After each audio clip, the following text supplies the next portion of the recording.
Many people ask me the question of how is it that a narcissist would want to get married to the new supply after only being with the new supply just for a couple of months?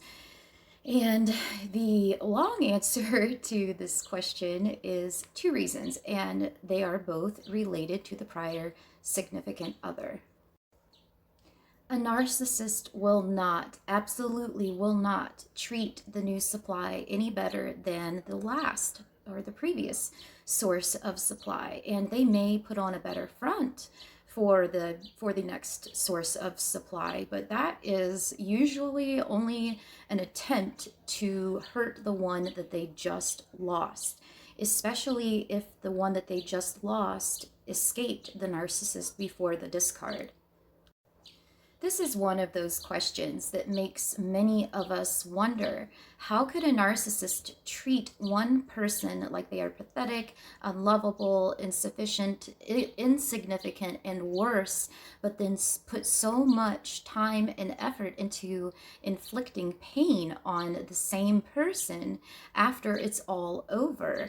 You'd think that one person would just, that you'd think the narcissist would just move on, especially if the narcissist did the discarding.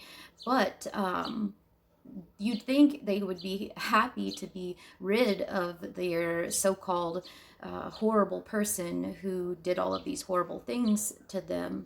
And this is obviously their insecure version of the truth. It takes an absolutely insanely evil, cold, and calculating person to spend their entire life, or even for a minute, acting out new relationships just to hurt the person that they were previously in a relationship with. And if you think about it, even every moment of that new relationship in essence is fake, as it was with us as well. It's all an act, and none of it is sincere in any way, shape, or form.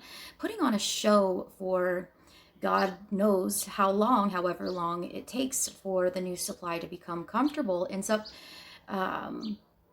it ends up with they're trying to give hope to their ex that ends up sitting in a pool of their own emotions and tears, and they're begging them to come back, and the narcissist is just lapping all of this up and continuing to post things on social media and flaunt this new supply in person, pretending to be happy as they've ever been. So since the narcissist believes that you need them, and you very well may feel that you need them, that your life depends on this person coming back, but you must realize that their MO is to break you to the point that you fall apart and have no self-respect or confidence in yourself left whatsoever. And they point at a point that the victim is willing to accept their abuse just to have some semblance of love in their life is absolutely, it's sad, and it's despicable on the narcissist part, because the narcissist is very aware of this, and this can kind of turn into the breadcrumbing behavior. And because they are successful usually in their endeavor to break somebody, the victim ends up in this kind of childlike version of themselves, hovering in the corner just waiting for their master to give them their next order. And you become somebody that you don't even recognize. These are smart, strong, and successful people that have been broken down systematically by these malignant narcissists. They're predators, and they are waiting at home many of the time, taking care of the children, taking care of everything on their own, waiting for that narcissist to come back. Meanwhile, the narcissist is out screwing every man or woman that they can, partying and grooming their next primary source of supply, keeping the secondary sources of supply fed in the interim. In the beginning of the end of my last relationship with a narcissist, as I believe I have dated many narcissists, if not all narcissists, I had this conflict in my head of, how can I be mad at him if he can't help it when he gets so angry? And to some extent, I still catch myself feeling this way. However, this narcissist does not get to lose all accountability just because they are a narcissist. They may not understand why, or be able to control the fact that they adored us one minute and despised us the next, but they still understand right from wrong. And that is something that you cannot forget. These are grown men and women who do understand the difference between right and wrong.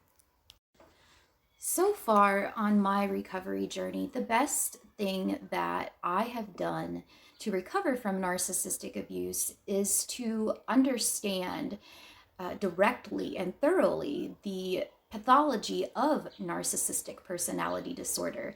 I have completely dissected and rearranged and put back together everything that is narcissistic personality disorder and things that go along with it. And this has turned into these videos. And many of us find validation and healing just in learning about what it is that drives the narcissist, what a narcissist is, what their behavior patterns are. And this is extremely validating for many people.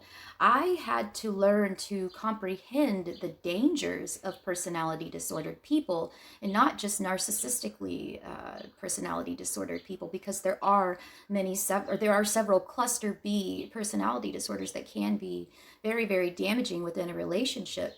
And correct that I had to correct myself on many of my beliefs about narcissists and staying in a relationship with a narcissist and understanding that it can never ever work, no matter what I do, what I think, what I say. And once that fog lifts, that cognitive dissonance and that trauma bond breaks, that's when you really see this part of your healing kind of catapulted into overdrive. And you don't look back anymore. You kind of look at the narcissist like, oh my gosh, I can't believe I dated this person. And they kind of seem pathetic in a way. And you don't have that, you don't feel sorry for them so much anymore. You see them for who they really are. And one absolutely cannot look back, that you cannot move on while you're looking back and wondering about what that abusive narcissist is doing all day and all night, or even intermittently throughout the day or throughout the week or throughout the month. You will go completely insane and find yourself mired in that emotional sea, stuck in the mud, unable to move along in your recovery.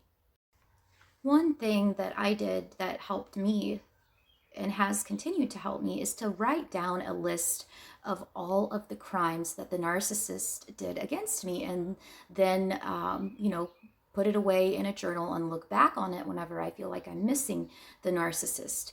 And all of these losses, you'll notice all of the sacrifices, the health issues, the mental health issues, they are to the extreme, and autoimmune diseases that are flaring up, things that have to do with your parasympathetic nervous system, everything that this narcissist purposely did to make me and to make us suffer. It's just inconceivable at one point, but then it all finally hits you like a ton of bricks. They are all the same.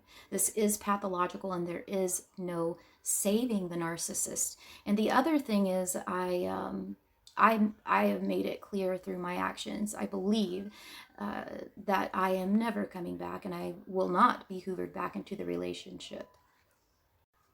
You must remember when you go no contact that this is not going to make them realize how much they love you, not because they did you wrong and want to make amends, and not because they feel like they owe you. They are pissed at the injustice of you not letting them insult you to feel powerful themselves. Pissed because it is their job to control you and you are not letting them do that anymore.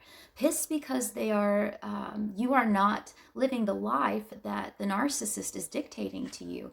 And even though they took a world-class shit on your relationship and on your life many times over and made you just go into this madness, but you stopped it by going no contact. They are angry that you don't feel that they are the most important person in the world anymore, as they need to be loved and admired even by the people that they have done the dirty.